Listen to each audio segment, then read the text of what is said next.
Hello students, today will be discuss about teacher as a researcher.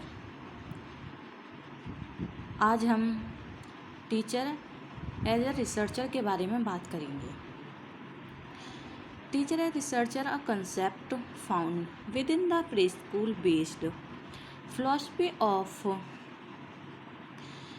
Reggio Emilia explores the ideas that we as teachers play a crucial role in understanding our students and designing meaningful learning experiences that reflect their needs and interests.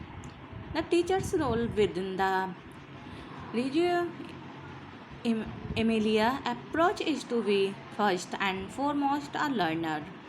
Alongside the children, we are co-researchers and guides whose primary responsibilities are to carefully observe our students, listen to their questions and their stories, scaffold their learning, find what interests them, and then provide them with meaningful opportunities to explore these interests further.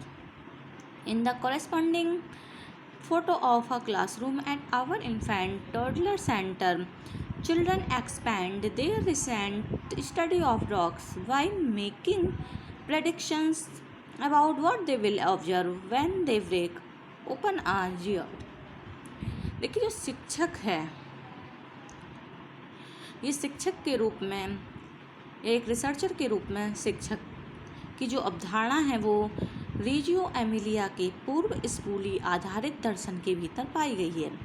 ये इस विचार की खोज करती है कि हम शिक्षक के रूप में हमारे छात्रों को समझने और सार्थक सीखने के अनुभवों को डिजाइन करने में महत्वपूर्ण भूमिका निभाते हैं, जो उनकी रुचियों और उनकी आवश्यकताओं को दर्शाते हैं. रेगियो एमिलिया दृष्टिकोण के भीतर शिक्षक की भूमिका सबसे पहले और बच्चों के साथ साथ एक शिक्षार्थी का होना है.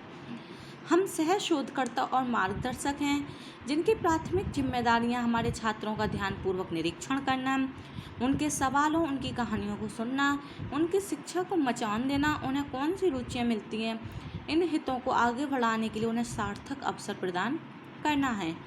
हमारे शिशु टॉडलर सेंटर में एक कक्षा के संबंधित फोटो में बच्चों ने चट्टानों के अपने हालिया अध्ययन का विस्तार करते हुए भविष्यवाणियाँ की कि जब वे एक भूगर्भ को खोलते हैं तो वो क्या निरीक्षण करेंगे. देखिए छोटे बच्चे कैसे सीखते हैं. सामाजिक गतिशीलता को नेविगेट करने से लेकर अक्षर ज्ञान के निर्माण तक हमारे देश के इतिहास को जानने के लिए बच्चे अपने शिक्षकों को न केवल मार्गदर्शन के लिए बल्कि व्यक्तिगत शिक्षार्थियों के रूप में उनकी अनूठी ज़रूरतों का जवाब देने के लिए रखते हैं. यही हमारी जिम्मेदारी होती है. जैसे कि हम शिक्षकों और शोधकर्ताओं के रूप में ज्ञान के अपने स्वयं के खोज में जारी रखते हैं. हम न केवल अपने छात्रों के साथ उनकी शैक्षिक यात्रा पर जाना चाहते हैं बल्कि हमारे शिल्प को बेहतर बनाना चाहते हैं. देखिए नेक्स्ट है challenge choosing the right methodology, यानी चुनौती. क्या चुनौती है? सही मेथड को चुनना, यानी सही कार्य प्रणाली को चुनना. First the best way to choose it is not choose. In other words, Crawford says the methodology that's used comes from the research questions, not from your personal preferences for one design or another. She recommends refraining from choosing between a qualitative or quantitative methodology until you. देखिए Crawford कहते हैं, क्या कहते हैं कि चुनने का सबसे अच्छा तरीका चुनना नहीं होता है. जिस पद्धति का उपयोग इसमें किया जाता है वह अनुसंधान प्रश्न से आता है, ना कि किसी डिजाइन किसी अन्य चीज़ के लिए आपकी व्यक्तिगत प्राथमिकताओं से. जब तक आप गुणात्मक या मात्रात्मक पद्धति के बीच चयन करने से परहेज करने की सलाह नहीं देते. वाक्य पूरा करना क्या समस्या क्या है, या इस अध्ययन का उद्देश्य क्या है, या अपने शोध पत्रों को तैयार करना.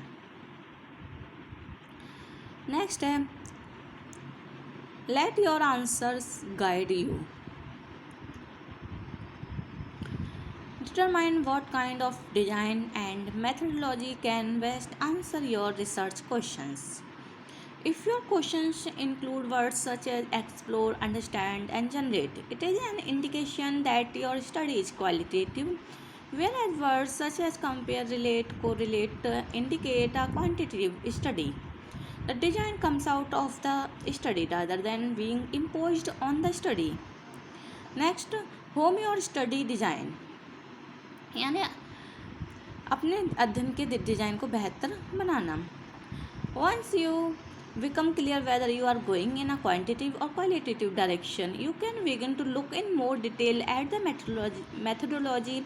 This will be determined by figuring out from whom you are going to collect that data, how you are going to collect the data, and how you are going to analyze it once you collect it, says Crawford.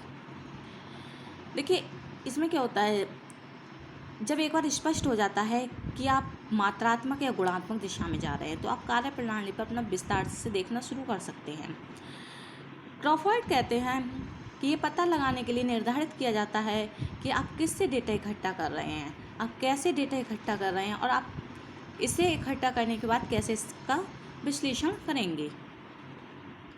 Next है be crystal clear. For a qualitative study, you might use focus groups and interview, for example, to collect data, whereas a quantitative study may use test scores of survey results. यानी गुणात्मक अध्ययन के लिए आप data एकत्रित करने के लिए फोकस समूह और साक्षात्कारों का उपयोग कर सकते हैं, जबकि एक मात्रात्मक अध्ययन परीक्षण स्कोर या सर्वेक्षण परिणामों का उपयोग कर सकता है. कार्य प्रणाली इतनी स्पष्ट होनी चाहिए कि किसी भी प्रशिक्षित शोधकर्ता को इसे लेने में सक्षम होना चाहिए और ठीक उसी तरीके से कार्य करना चाहिए. नेक्स्ट है be honest about your abilities. Ask yourself this is what the study demands, do I have the skills to do it, says Crawford. If not, determine if you can develop the skills और bring together a research team.